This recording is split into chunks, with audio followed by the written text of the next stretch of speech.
first thing I want to start with is just how is he doing? Is he going to be available for this weekend? No, he's out for 10 days. Well, what was the exact area of his injury? I think this is the quad, I think.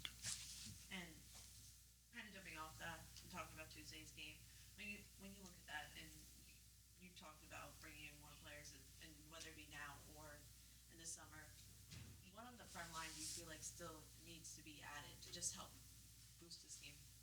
The same as you asked me the question 2 weeks ago, doesn't change. So the idea is to be patient and to find a good moment. Do you believe it's going to happen before this deadline, or do you feel like it's going to happen in the summer, or is it still unknown? We'll see. And obviously, you have another trip to the West Coast. How many days after going to Los Angeles? Can you just talk about the difficulty of going back and forth? Mm-hmm. Yeah, this is the schedule. So again, the good part is we get used to it, and the bad part is yes, we have to travel again. But again, this is my players are really good, to take care of themselves. And when we travel like this is not like they are complaining, So to be honest with you, yes, we are gonna have to be good to prepare the players to go again with this travel and also the jet lag. But to be honest, they don't talk about this. And one last thing I want to ask is obviously Rudy. He's been, I know, limited in training. Is there any update on when he would be able to? For the moment, it's the same, day to day. Thank you. You're welcome. Coach, another birthday on the roster today, Patrick Schulte. Yes. Last week we talked to you on his ex-coach's birthday. Yes, but this is not good because he's sick. That is not good. Yeah, so this is not a good birthday for him, but he's sick, but he's going to be fine, but he's sick today. I know you're not a big data guy, but you have 5 players on the roster who celebrate birthdays in March. Yeah. 4 celebrate in April. That's 40% of your roster celebrate their birthdays in 2 months. Yeah. Now, since you spent some time in Canada, worked with kids, did you read any of the research on Canadian hockey and how birth dates tend to influence the quality of the player based on where they fall in the age breakout? Yeah, I heard that, and this is something that I tried to dig into it, because when I was a former, I would say, a coach for the academy, this is something that we study a lot also, with the late growth. Depending if you are born the first semester or the second semester, and this is something that we study a lot. So yeah, it's funny to see that with my team. I could not help but notice the success that Sean Zawatsky had on Tuesday night with his distribution, getting past that first line of pressure and getting us right to the next line of pressure. Yeah. Tactically a plan. Is it the confidence you have in the young Georgetown grad? What is it? I mean, it was just a thing of beauty. No, first of all, credit to Sean, because like I like to say, with this guy, he's so good. He's so good, and to be honest, again, I'm not here to put a statement, but he deserves the national team, to be honest with you, but at the same time, I can understand also the coach of the national team, because this is not a player that you're gonna see him right away, and you have to follow him. And I'm not saying that they don't follow him, don't get me wrong, but my point is, he's so good. He's so good, and for me as a coach, the way I see the game, tactically, he gives me a lot of options. So that's why the last game, the idea was to get 3 midfielders in this position, and they did it well. And again, Sean is able to see the game with the short passes, or the medium one, or the long one, and the fact that he's composed with the ball also. And what I like also with him, he likes to defend.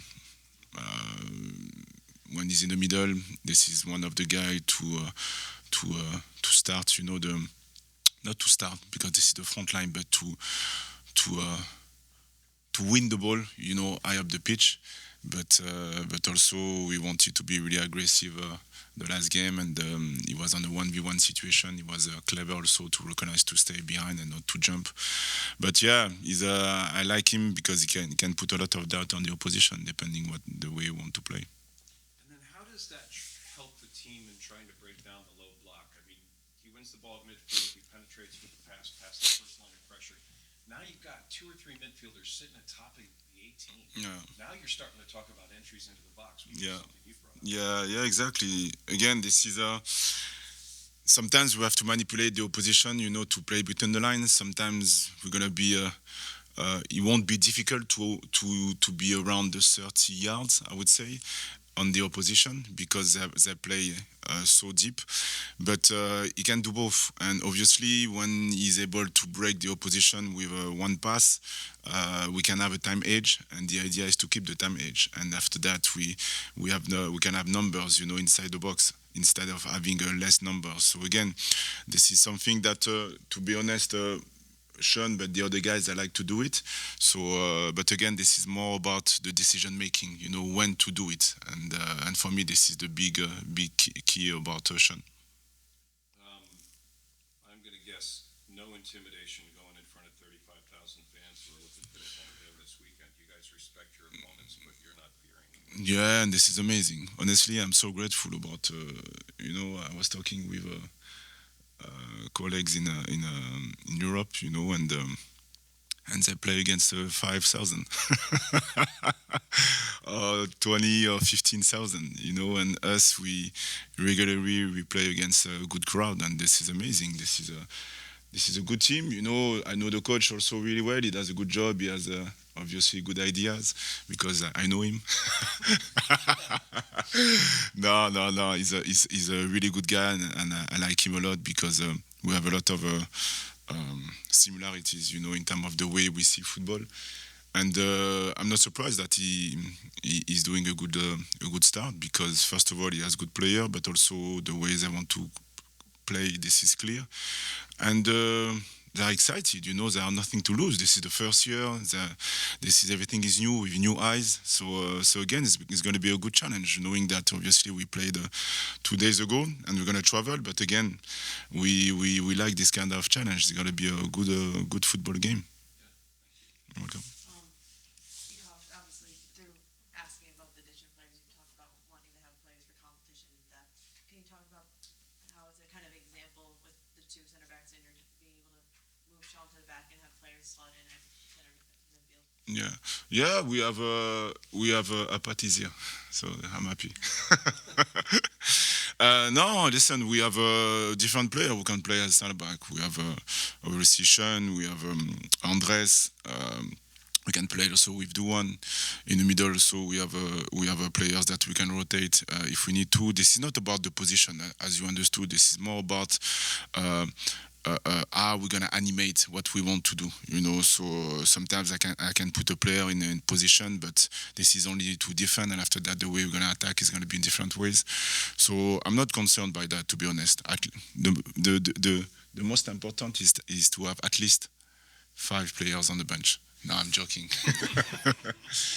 Yeah, no, the idea is to get numbers. We know that, but again, with my staff and with my players, is what are the topic of the 2025 is train our minds to find solutions, not problems. So this is what we try to do all the time. Welcome. Anybody else? Great. Thanks, Sean. Thank you.